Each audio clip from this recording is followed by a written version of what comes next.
Hi, welcome to True Creeps, where the stories are true and the creeps are real. We'll cover stories from grotesque gore to the possibly plausible paranormal, to horrifying history, to tense and terrible true crime, and everything else that goes bump in the night. We're your hosts, Amanda, and I'm Lindsay, and we want you to join us while we creep. We cover mature topics. Listener discretion is advised. Hello, everyone. Today we will be discussing one of our favorite topics, cryptids. Always want to hear about cryptids. Forever. So in this episode, we will be talking about the Mogollon or Mogollon monster. I've seen it said two different ways. And the Dogman of Michigan. I love it. I'm excited. Which I hadn't heard of either of these. Have you? No, but I will tell you that I've started to lose track of the ones that I haven't heard of in my brain because we have an ever-present list of episode topics to do. And I don't know whether I see something on that list or whether I know it. So until we crack into the information. That's fair. We do have a long list. But if you do have an idea for an episode, feel free to send it and we will add it to our list. Also, you know what I'm dying for? I'm dying for a first-person cryptid story. Ooh, yeah. I would love some first-person cryptid stories for generally or for our podiversary episode that's coming in October for our third podiversary, which you can submit your story on our website. All the details are there. Please do. Yes, and please do. Please do. And before we get into our first cryptid today, Lindsay, I have to tell you about something that I just learned of this week. I'm ready. Okay, so someone reached out. They had started listening to our podcast in June, so a month ago. We're recording this end of July. Okay. And so I wanted to shout out Kelly because she caught up with all of our episodes. So that's over 145 episodes. That's a lot of fucking episodes. And I appreciate her commitment. Right? I was so stoked. That feels like we've made it. We've peaked.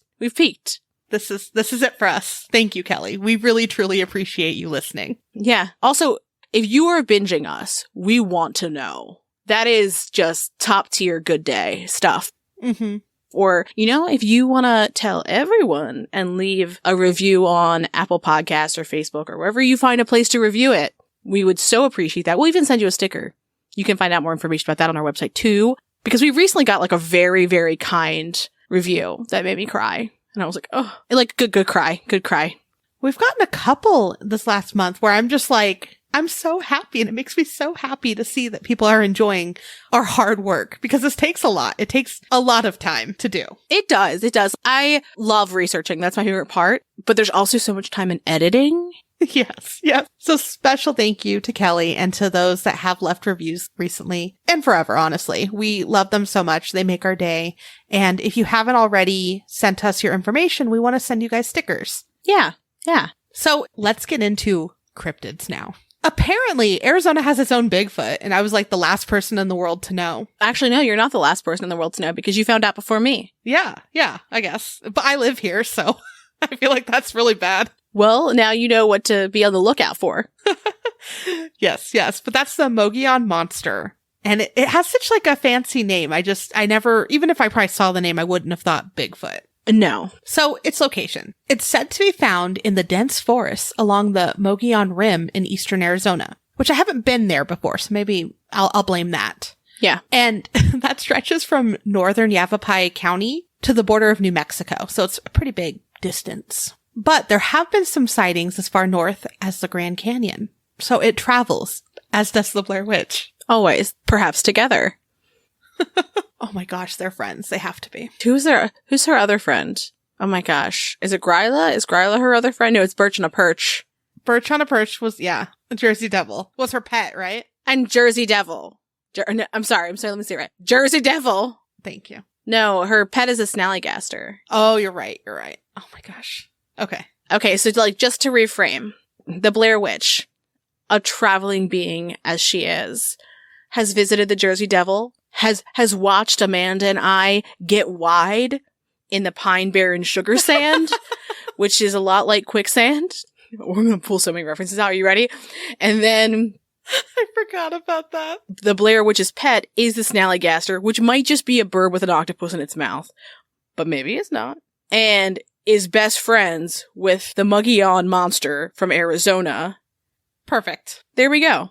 I mean, look, Amanda, I'm not saying that we have to pick our own, but if I'm in Maryland, I'm the Blair Witch. No, you're not. You won't even go see her. I've seen her. I've been there.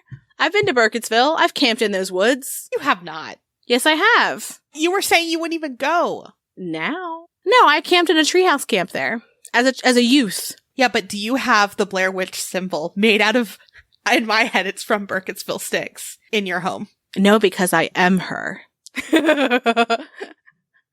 Amanda's pissed. She's like, how fucking dare you? No, you're not. Don't do this. All I wanted last time was to go to Burkittsville, and no one would take me to Burkittsville. I love that everything just comes back to the Blair Witch. Because I was there. I was here already. Oh my gosh. I was here already. I didn't need to go to Burkittsville because I was the Blair Witch. We'll talk about this later. Perfect. Done and done. You know, when like your mom's like, we'll talk about this when we get home. That is the same energy as what Amanda just said. When we're not recording and no one can hear this. You know, when we say cryptids at the beginning, I want you to go, this is going to be a silly episode. We're going to be silly. Oh, forever. Yeah. Yeah. How can you talk about cryptids and be super serious? You can't. You can't. It's actually illegal. Can you pass a law, please? Yeah, me. Sure. Done and done. Can you write it? Write the bill. Get it to who needs to talk about it. You know people, yeah? You have those connections. Oh, yeah, totally. I will say I actually have written part of a law before that was enacted. Oh, which one? Oh, it's incredibly boring, and it's about online auctions for government things in Jacksonville, Florida. That's fun. It's not too exciting, but what I'm saying is that I've done it. I've done it once. Okay, well, I'm going to need you to do it for something really important. Cryptids. So let's talk about how the Mogollon monster looks, or what he might look like. Just like most cryptids, the details do vary, but he's said to be humanoid, having long white hair, bipedal, ape-like, over 7 feet tall, which is about, 1.5 12-year-old boys. So you could see that, picture it. Perfect. Thank you. Yeah, I need to be able to, that's my frame of reference. You're welcome. Yeah. If you know, you know. And if you don't, go listen to Lake Lanier. Or any episode since, because we won't stop. We'll never stop. Never. Mm-mm. Oh, we need to somehow incorporate jam cats into this. Figure it out. Oh, shit, okay. Thinking on the fly. Yeah. So he can be up to 15 feet tall, though. And he emits a strong, pungent body odor that is similar to a dead fish or rotting meat. Those are different smells. It is. But remember, they vary. And if you haven't smelled one or the other, you may say something different, perhaps. I don't know. Okay. So supposedly he has big feet. And when he walks, he leaves footprints that measure nearly 2 feet across. That's a big fucking foot. Yeah, Bigfoot for reals. So some say that he has green eyes. Oh. And then another one that doesn't go along with the long white hair is that he has gray hair all over his body. This just sounds like a desert yeti to me. Well, yeah, what else would it be? But you know what? It's in the forest. We do have forests in Arizona. I know I live in hell, but not all of Arizona is hell. Desert yeti. No, I guess my point is that it's interesting that it is like fair-haired versus normally we hear about yetis or big feet. That's the plural of Bigfoot, by the way, is big feet. About big feet being like dark-haired or having like black hair or brown hair or like a darkish, brownish, reddish color. Yeah. Yeah. So just interesting that it's white or gray. Yeah. Maybe it's old. Oh, I don't know why that makes me sad. I don't know. It made me sad too. I made a sad face. Like, it's just an elderly Bigfoot. Oh my. He went to Arizona to retire because the air quality. That's so true. Oh man. Does he live in Sun City? Is that the old people place? Yes, it's old people world. Yeah. Yeah. You've been there. You've driven through it. Perfect. I know. I'm very proud of my memory. It's very far from there. It's, let's see. Hold on. I think it's like 2-3 hours away. Well, he's got big feet. He could travel fast. He runs. Okay. So it's about 2.5 hours away from here. A little over. Yeah, but I don't know how fast it takes. Maybe a 2-hour drive is very quick when you're just when you don't have to go the streets and you can go as the crow flies and you got big fucking feet. But he's old, so I assume he's going a little slower. Look, you can be old and fast. I need a calculator online that will tell me how fast, like what the distance traveling is for a Bigfoot to get from one place to another, right? Because you could put like... Someone do the math. That you're taking a bus or a train or walking on Google Maps, but like what if you're a cryptid? Someone make us an app, please. Otherwise, I'm just going to assume that it can travel as fast as I want it to. That's fine. You know what? All right. So on this app, we need maps determined by how fast a Bigfoot would go. Yeah. And then also measurements in 12-year-old boys. Only in 12-year-old boys. Like nothing else. Yes. Actually, maybe we measure speed and how the average running speed of a 12-year-old boy. I can't wait for mathematicians to adopt this. So many mathematicians that love us. Do you remember in the Antarctica episode when I did calculations on a 12-year-old boy wrong? And it would be like thousands of 12-year-old boys. And I was like, it's 4 of them or something fucking insane. They are monsters. So let's talk about some other things to note with this creature. It is said to be nocturnal, omnivorous, territorial, and it likes to mimic the noises of surrounding wildlife so that it can blend in. Same. If you've ever heard Lindsay talk to a cheesecake bird, you'd know. My laugh kind of sounds like a goose, so like it works. Now, this is completely opposite because it's the opposite of blending in. But some also believe that it gives off a blood-curdling scream. Also same. And can be aggressive. Some believe that it likes to explore campsites at night. So, you know, the way that I feel about camping, this makes sense. I feel like it's looking for snickety snacks. Well, yeah, but like, I don't want things going around campsites. I don't want to be in a campsite myself, so it's fine, I guess. I don't know why this is where I went, or a brush. Because if you have long hair, you want to be able to brush it. And it's just looking for brushes that have been left out, and it has a collection. Yeah, its hair is like, just got some knots. So let's talk about some sightings of the Mogollon. The first sighting was near the Grand Canyon in 1903. I.W. Stevens told the Arizona Republic that he saw a, quote, humanoid creature with long white hair and a matted beard that reached to its knees. See what I fucking said? The hair is matted. It needs a brush. It wasn't wearing any clothing, and it had claws were kind of like talon-like on its fingers, and they were at least 2 inches long. That's long. You see his nails done. I know that it's not, but I have a very Malibu Barbie, like, picture in my head that it's like that like purposeful white and it's got like an orange tan with like hot pink nails. No reason. Love it. So I.W. Stevens though said that the creature's face was seared and burned brown by the sun with fiery green eyes. So not a fake tan, but a real tan. Yeah. Some stories say that Stevens claimed that the creature ran towards him with a club in its hand, but then it got distracted by a mountain lion. As one does. As you do. Yeah.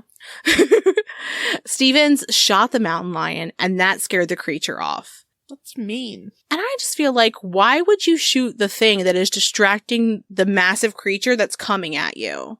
Fucking idiot. What did that mountain lion do? Nothing. Other than save your life, IW? Yeah. Yeah, that's why I didn't say his full name. He knew we'd be pissed. Anyway. Yeah, he doesn't even get it. So, when Stevens got to safety on his boat, he said he could see the creature as it went back to eat the mountain lion and possibly 2 of its cubs, which, come on, man. You're gonna eat lion cubs, you fucking monster? Literally. So some stories include that Stevens yelled at the monster as he watched it eat the mountain lion, and then it grabbed its club and ran after Stevens, and then it had this unearthly screech. I feel like if you have retreated from land onto a boat to get away from the monster, I am not going to believe you when you tell me that you yell at it.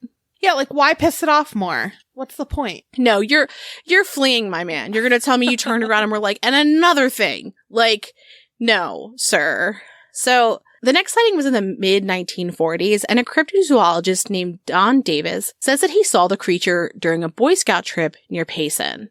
So, per Davis, when he saw it, he described it as being large and hairy, and he said that it had expressionless eyes and that its face was relatively square-shaped. others who were with him also saw the creature. So then, this next sighting, we don't know the date, but a woman described seeing the creature near Springerville. And again, she described it as being hairy and very tall, 8 feet, but she said that it was black. Yeah, so I wonder if there's more. It's a young one. Yes, it's a young one. That must be it. I need you to know. I need someone, maybe it's you, maybe it's me, someone to draw a Mogollon. And he's wearing a crop top that says Silver Fox. The hair is pristine, and he's holding a brush. Holding a brush, and I want his nails done. Nails done, and maybe there's also a pile of brushes next to him. Barbie pink. That are not broken. From all the things that he's stolen. Yeah, I think that's fair. Yeah, perfect. It also has a live mountain lion with a collar that says Muggy's babe. You know what I mean? Like, it's clear that he kept those cubs as pets and did not eat them. I like that more. Yeah. That's what, sorry, we're rewriting this entire fucking thing. Sorry. So there are a few other stories that did not include dates. And one included the creature ransacking campsites. And what the people thought is that it was looking for food. False, it was a brush. Or, in Lindsay's case, a hairbrush. It's also been known to attack ranchers and campers. For their brushes. So, more reasons not to go camping for me. On January 1st of 2015, the Arizona Department of Transportation posted a photo on their Facebook page with the caption, quote, "We might have spotted a family of Sasquatches on SR 260 near Heber this afternoon." And the photo was from a highway patrol camera.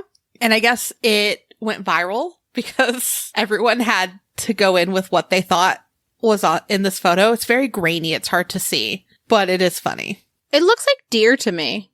Or bears. You guys have bears? I thought bears. But look at the one, yeah, in that area I think there are. But look at the one on the right side towards the top that looks like it's walking on two. I thought that perhaps that's a plant and actually not one of them. In my head, that's one of them. It could be one of them, but I'm saying like that's another thing I would think about. You know, as we're talking about this, at first I'm thinking, like before we looked at this photo, I was like, what if it was just like a family of people and they were like, we spotted a bunch of Sasquatches, and it's like just some family who's like sitting and having a picnic. And they're like, what the fuck, man? Well, off the highway. An old man with a long white hair trying to live his life and eat a sandwich with his grandbabies and their mountain lion baby with a pile of brushes, you know? And here comes fucking highway patrol. Well, I guess it did go viral, and it has been shared here and there since then, which I thought was kind of funny. That was like their start of 2015, January 1st. They're like, here's some Sasquatches. Love it. Like it. Yeah, it's great. Arizona can be okay sometimes. So this next part may or may not be the same creature, but there have been several sightings over the years by the Fort Apache Indian Reservation residents. And in some places, they call what they're seeing the Apache Bigfoot. And so it could be the same, or, you know, perhaps as it travels around, just depending on who's seeing it, they may think that it's a different creature. I don't know. But the White Mountain Apache Nation kept their sightings secret within tribal boundaries for a long time before sharing them publicly, which I thought was interesting. Mm-hmm. Tom Biscardi and his group from Searching for Bigfoot Inc. has done some investigations in the area. And one woman who came forward, her name's Marjorie Grimes. She's a Whitewater resident, and she said that she's seen the creature twice. Once in 1982, and she didn't really elaborate on that one, but when she saw it again in 2004, she gave us a little more detail. So she was driving home from Sebaque, which is another place in the area, and she described the creature as, quote, "It was all black and it was tall. The way that it walked, it was taking big strides. I put on the brakes and raced back and looked between the trees where it was, and it was gone." Another young one. Mm-hmm. Mm-hmm. So her son and her neighbor have also seen the creature. And I guess in 2006, dozens of people called into the tribe's radio station, KNNB, to discuss their sightings. And some even came to the station so that they could tell their story of their sighting, which I thought was really interesting. That this whole group of people are like, we've seen this thing for a long time. Let's all talk about it now. Yeah.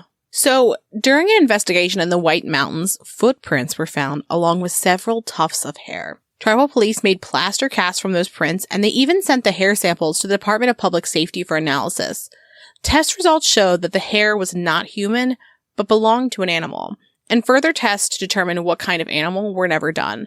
I do think what's interesting is oftentimes when Bigfoot hair, quote unquote, is found and tested, it's often bear or dog. And so I think it's interesting that they didn't have it done with further tests. And it makes me wonder if maybe it was, and they were just like, it's a bear or a dog. We don't want to talk about it. You know?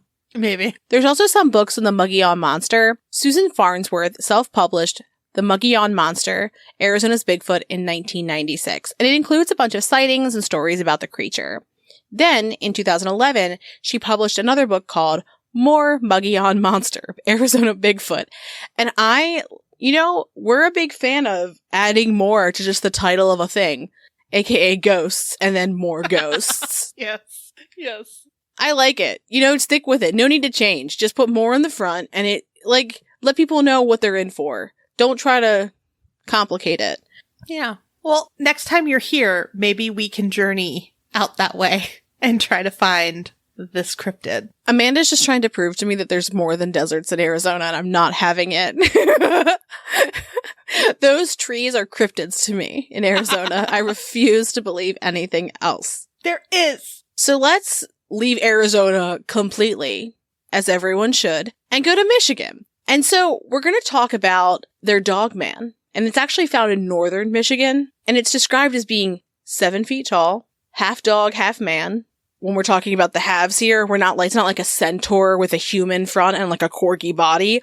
It's I want that though. A dog head and the torso of a man. Oh, I mean, I do much more prefer the idea of like a corgi body with like a human body on top, like a centaur version of it. Someone draw it. Do it. So let's get back to our Dogman. They've got blue or amber eyes, which I love the idea of like, I'm not going to say like orangey brown. I'm going to say amber. It makes it prettier. It does sound prettier, but like, it's not sapphire or amber. It's blue or amber. And then when it howls, as many cryptids do, it has a screech, but this one's human sounding. Don't like that. Here's what I'm picturing. Again, I know that what we're talking about is dog head, torso of a man, but in my head, corgi body with a man in the front with a scream queen scream. Okay, I like it. That should be our own cryptid. That's the True Creeps cryptid. Ooh, if it's our cryptid, rather than it doing a scream, I would like a little girl's voice going, la la la la la la, or music box music coming from its mouth. Is that not haunting? Just open. I want it to look up though when it opens its mouth. Oh, does it open all the way up like a sandworm from Beetlejuice? Yeah. Okay, perfect. Yeah, it does. This is honestly more terrifying than anything we've ever heard of before. Because it has to be not corgi-sized, but like human-sized, so that the corgi body is actually quite large. Yeah. I love this. This is perfect. It does mean they would have a corgi butt as well. Then we'd have to watch it which walk undermine at all times. Hate to see you go, but love to watch you walk away. Yeah. Little bread loaf. Oh, God. Well, Lindsay's dead now. Oh, man. Painting a picture. I literally want you to paint this, though. So let's talk about the legend of the Dogman. The Dogman appears to humans in a 10-year cycle that falls on years that end with 7. Isn't that bizarre? I kind of love it. Very specific. I do enjoy that. Yeah. It reminds me of Jeepers Creepers, though. Mm-hmm. So let's talk about the sightings. In 1887, ends with a 7, that was the first sighting. And I've seen a couple variations of the story, but ultimately a couple of lumberjacks saw the creature while they were working. They describe seeing something with a man's body and a dog's head. Some of the variations say that the lumberjacks chased it ran away, and it hid inside a hollow log. One of them got a stick and poked at it, and it let out an unearthly scream and crawled out of the log, then stood upright. The men then ran away, and they never returned again. But the creature then, from that day forward, made an appearance every 10 years. That would have had to be a really big fucking hollowed out log to fit a 7-foot creature. Also, maybe it's just a man in a dog mask. Maybe it is. We don't know. A family. Generations. generations of just silly gooses. Sure, they'd love to be called a silly goose as they're rampaging around. Most of the early sightings are pretty similar. Many that encountered the creature are men that were working, and they were usually working on an isolated road or in the woods. And a lot of them came from logging camps, which makes sense because in the 1870s, Michigan was the leading white pine lumber producer in the nation. So, in 1897, a farmer near Buckley was slumped over on his plow, and it was because he had had a heart attack. But there was something strange nearby. There were huge dog tracks all around the ground near the body. Interesting. Yeah. In 1907, a woman reported having weird dreams with dogs circling her house at night. And the dogs were unusual and walked like men and yelled like banshees. Look, I love the idea that you have a dream so fucking weird that it's like people are going to talk about it over 100 years later. You're like, I'm going to tell everybody who will listen about my weird fucking dream because it happened in a year that ended in 7. Yep. And in 1917, allegedly, a sheriff found a wagon with dog prints all around it, but there was no driver found. In the area, there were 4 dead horses and their eyes were wide open. They called a veterinarian, but they couldn't figure out why the horses had died. Then, in 1937, because it skipped the 20s. It was busy in the 20s. Yeah, it's busy. It was a flapper in that era. It had to wear the dresses with the fringe, you know?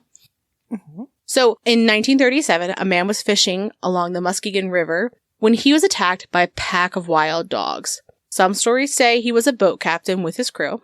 To scare them off, he fired his shotgun into the air, or in some variations, a man named Robert Fortney killed one of the dogs. Very different and specific, but all but one of the dogs ran off, and the one that stayed soon stood on its hind legs and glared at him. I don't like that. But in 1957, a preacher found claw marks on an old church door that would have been too high for a regular dog, and they were at least 7 feet high up into the air, which, that freaks me out. But it also makes me think claw marks could also be a big bird. A big bird? Maybe the snallygaster came over.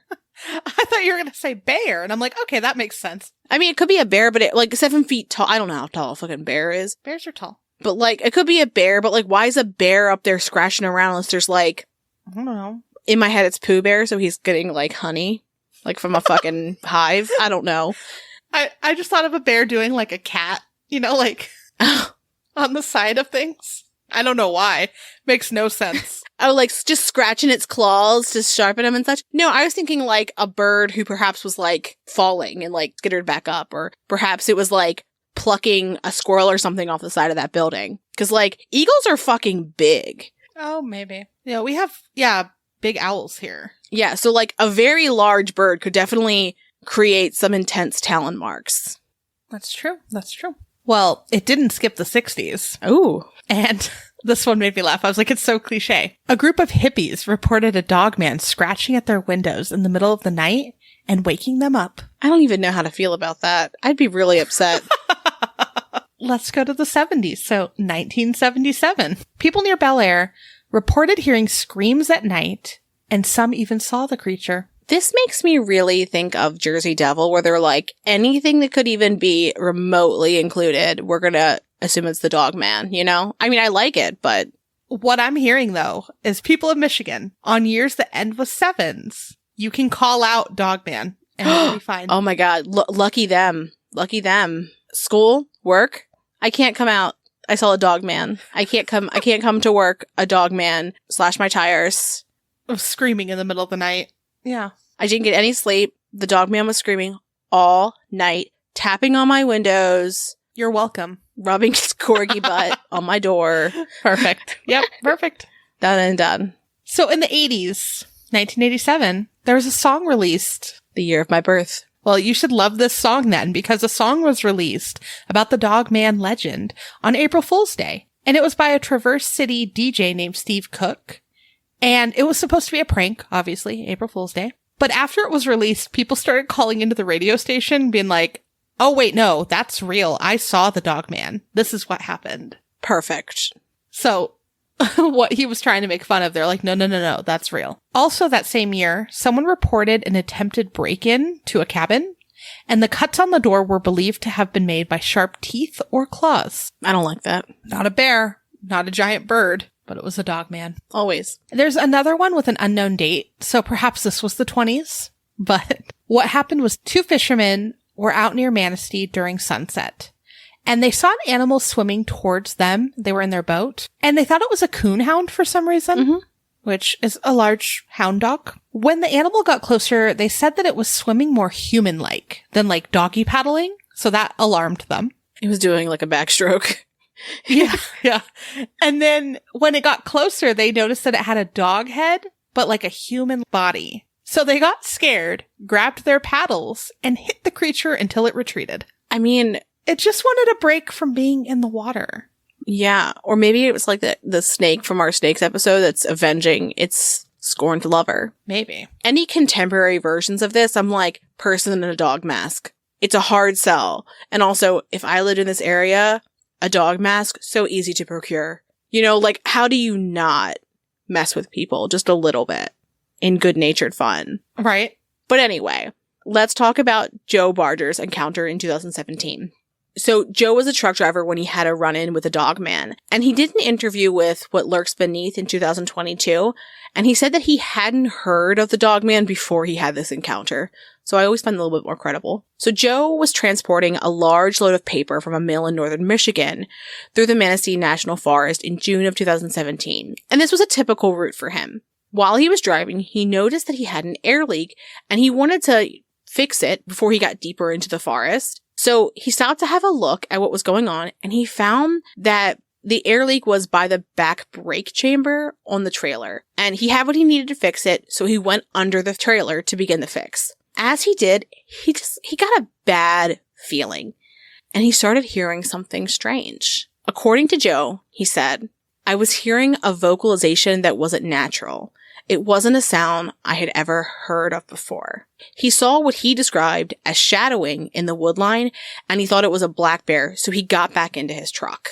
Yeah, and he was like, there's bears in the area, so it would be typical to come across one. And so he was like, I'll just be safe. I've never heard a bear growl in real life, and I'm sure it would feel more ominous. Right, especially if you are out in the open, alone, under a trailer. With a vehicle that might not be able to make a far distance. Yes.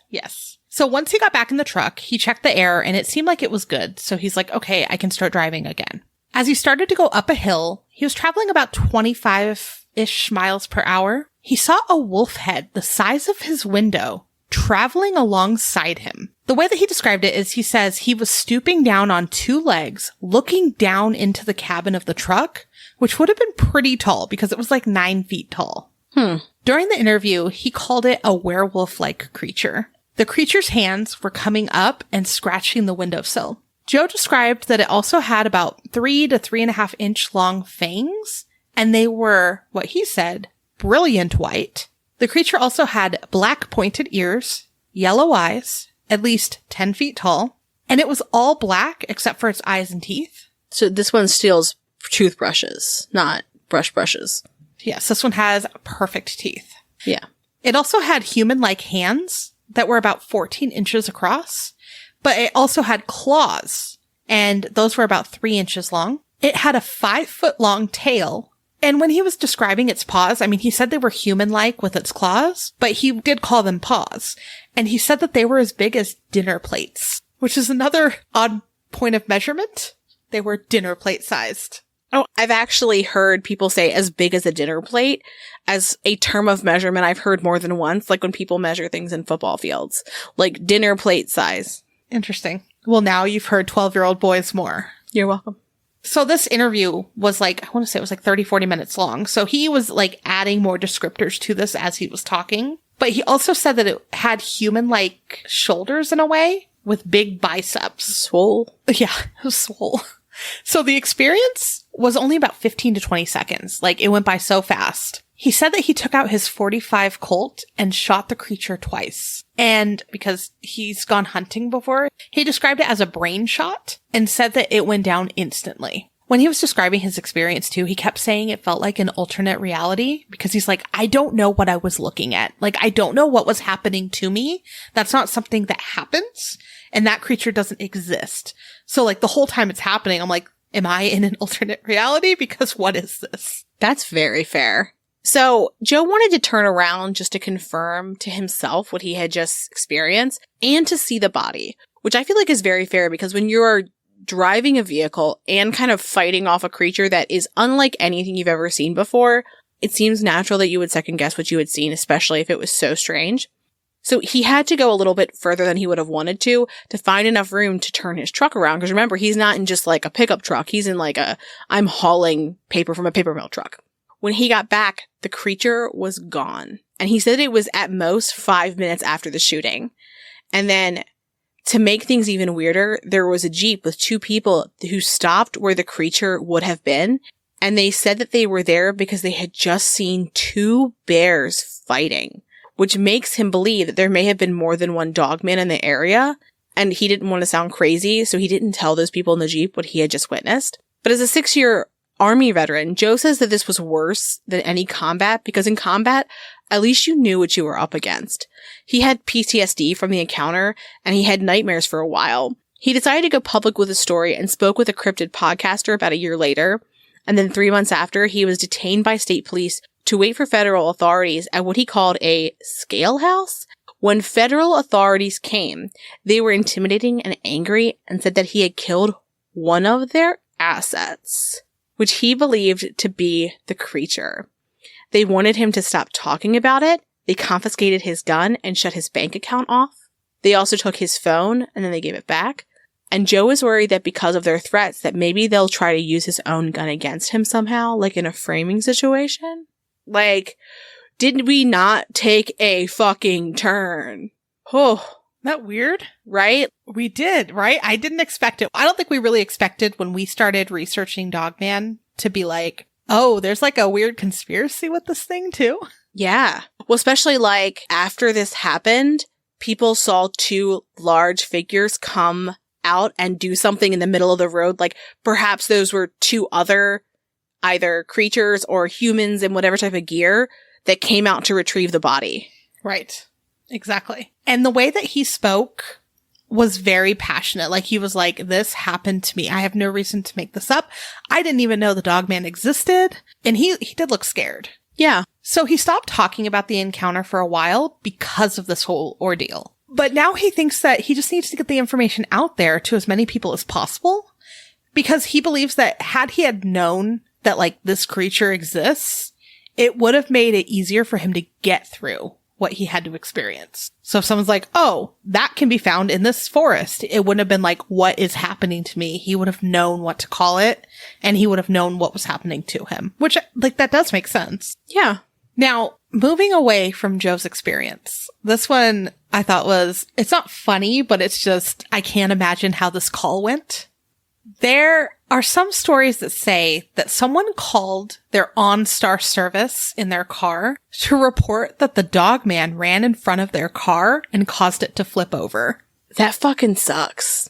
Because I don't think insurance covers cryptids. I doubt it. I want that line in insurance added, though. Perfect. Before I sign with your insurance company, will you cover me from cryptids? Is that included? If not, add it to my policy, please. And then I want the, like, list, i.e. Snallygaster, Dogman, like, all of them just listed.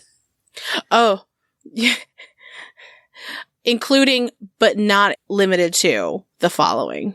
And then in small fine print at the bottom, does not cover Blair Witch incidents, or something random. Oh, we don't cover the Blair Witch incidents? She travels a lot, and she's a natural occurrence now. No, does not cover motor vehicle thefts related to Blair Witch's travel plans. Yeah. I like close my eyes and put my head down. Like, I'm ashamed at how particular this is, but also incredibly proud. Yes, I love this. I love this so much. But I was just thinking, like, these people called their OnStar and said this, and I want to hear that conversation. The person just, again, at work, doing their thing, they answer the phone, and they're like, what happened to you? It was either the worst night or like made their fucking life, you know, and there's no in between. Yeah, right. So in 2009, there was a film called The Gable Film that was released. And it was supposedly a film that was shot in 8mm. And allegedly it was found in an attic and it was purchased at an estate sale. And many believed that this film was proof that the Dogman was real. Oh. I was watching it and I was like, this is Blair Witchy to me. You know, like, yeah, the movie, not the real Blair Witch. Come on. Obviously. Obviously. But it ended up being a hoax. So some people still are like, nope, that's real. They're just trying to cover it up. So make your own opinion about that. Interesting. So what do you think, Lindsay? Should Michigan be cautious in a couple years in 2027? Look, I'm excited for in 2028 for us, like, our first episode of the year. It's a Dogman recap. What happened in Michigan in 2027? Amanda, do we need to go there in 2027? We can. We know people in Michigan. The way my eyes lit up just now, the excitement that we've got plenty of time to plan that travel. I don't know northern Michigan though. We'll need to travel and find Dogman in 2027. We'll go camping. We'll bring extra toothbrushes for them. Amanda's face was like an absolute no. I am not a good camper. I'm not a good camper at all. I don't like being dirty. Amanda, I don't like leaving my enclosure generally, so like, I need a shower. I mean, fair. If we have a working shower, I'm game. Who camps with a working shower if you don't have like an RV or a camper? So I want to know whether people believe or have seen the Dogman or the Mogollon.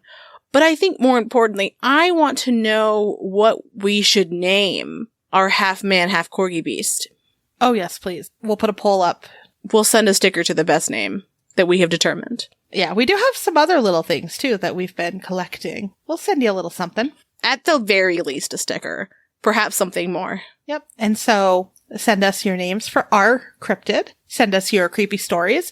And if you've run into any of these cryptids or any cryptids we've discussed before, we want to know for our listener episode coming up. Head to our website. Or any cryptids we haven't discussed. Any cryptid at all. Anything creepy. Anything you run into. Is it not a cryptid? Is it just... Do you have a creepy neighbor? I don't know. Something. Yeah. They don't even have to be your neighbor. I want to know. Yeah. Have you experienced a creepy person? Ever. That's what we're going to get. But you can send us your story and type it up, or you can send us your beautiful voice and we will put it in our episode coming up. Mm-hmm. And we'll even edit for you. So if you misspeak, we'll fix it, just like we fix ourselves. We will. We misspeak a lot. Mm-hmm. Mm-hmm.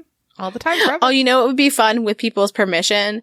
You know how we have like our outro of like us kind of like messing up or like going on a tangent? We could have other people's tangents related to their stories. I think that would be a cute addition. Yeah.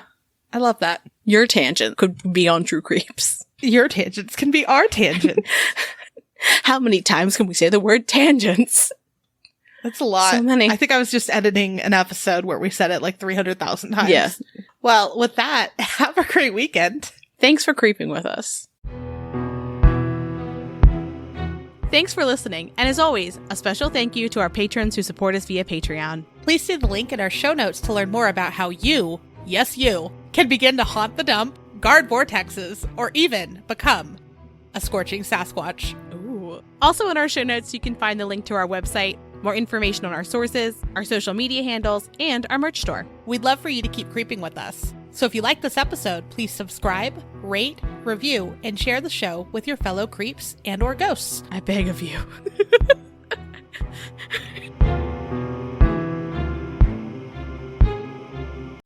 Oh man, this is gonna be a terrible edit. This is gonna be fun. The Shih Tzu? Is it a Corgi? A Dachshund? Are we talking German Shepherd? My niece has like Aww. a toy horse that's like, massive. And I came over one day when my sister-in-law was putting her to sleep and I looked at its hair and I was like, this is a job for me. This is a job for me. Because, like, Ashley has 2 kids, but she's gonna sit there and comb out a horse's hair. So I was like, you know what I'm gonna do? I, like, took a fork and I, like, sat and very methodically, like, cleaned out the knots in this horse's hair and gave it, like, a beautiful braid. Okay, Ariel. Well, yeah, I was like, I was trying to think, like, what brush am I going to use? I'm not going to just go into Ashley's bathroom and take a brush. I wasn't going to go back to my house. You're slowly trying to move from sea witch to mermaid again. You're just like, please see this, Livy. Please see. I'm just trying. I'm doing what I can here. Yeah, see, like, this was before she was like, you're the sea witch. But, so I, like, combed out this thing's hair with a fork. Because I was like, this is the only thing I think won't break. Because, you know, it's like synthetic hair. But then I gave it, like, a beautiful updo. With, like... Oh. She had, like, a little, like, gem necklace. Like, you know, like a little princess dress-up gem necklace. And I put it, like, I wove it into, like, the braids of it. And I was like, Ashley, will you send me a video of Livy seeing this? And she was like, she came down the next morning and was like, oh, you did this? And Ashley was like, no, that was Aunt Lindsay. And she was like, why? She was like, she did it for you. And she was like, for me? Like, it's just... She's the best. So many tangents. Will they stay? Will they go at the end? Who could say? What? Yeah. That's where the treasure is. The Blair Witch. And it hid inside a hollow log. Fox and the Hound style. One of the lumberjacks... I know, don't talk of that movie. I can't. Why were movies in our childhood so fucking sad? Right? Why couldn't we have things like Bluey? Yes. Bluey is a fucking delight. Instead, we're like... Yeah, no, we had Fox and the Hound. Do you want animals or your parents to die? Mm-hmm. Pick one, maybe both. Yeah. A strong, pungent body odor. Also, I said cryptozoologist right on the first fucking time, and I'm very proud of myself because sometimes words in my mouth just don't work. I was thinking, like, if this was my spot, how long this would have taken. You're like, and that's for Lindsay to say. No, I didn't. It just was a happy accident that this happened, and I love it for me. Yeah. Accident. Wink. So the first is one is by Susan.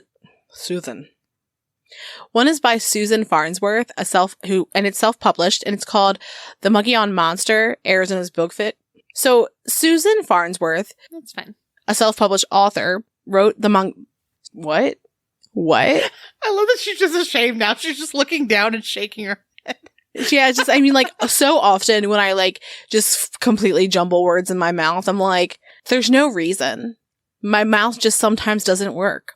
Years ago, Mike's friend was doing a dating profile, and we're like, can we please make your profile picture a centaur? And we have a friend actually who designed our logo for us. Mm-hmm. Thank you, Jake. Who was like, absolutely, I will. Yes, thank you, Jake. And so what he did is he took his body and put it on a pony's end. So it was like, think of, we were saying Little Sebastian from Parks and Rec. Perfect. And so it was like a centaur on a pony. I love that. And for some reason, he wouldn't use it. Ridiculous. If there's a large dog outside, I'm bringing it inside. And that's how Amanda had a Dogman for a pet. I mean, you wouldn't... No! It'd be fine. Cryptids don't want to be domesticated. As you're saying that the last one was going to have hairbrushes and painted nails with a pet dog, or a pet... He's not my pet. Mountain lion. He's not my pet. He's out in the world living his life. That's domesticated. No, domesticated is like, I've brought them into my house and made them have my way of living. Versus that one is just out in the world wanting to have hair free of tangles. And it's learned, oh my gosh, I would love another animal companion. You know that we change our lives to be the lives of our pets. You and I. Dude, who were you telling? Who are you telling? That's what I'm saying, you and I. These fucking animals, man. I love my pets, but they're... Would be like, how do you want to live? Let's change it. They rule me. Yeah. Let's change our way of living to make you happy. Anyways. I mean, gladly, though. Anyway, sorry. I'm just trailing off now. What a time. Take me out. Hate to see you go, but love to watch you walk away.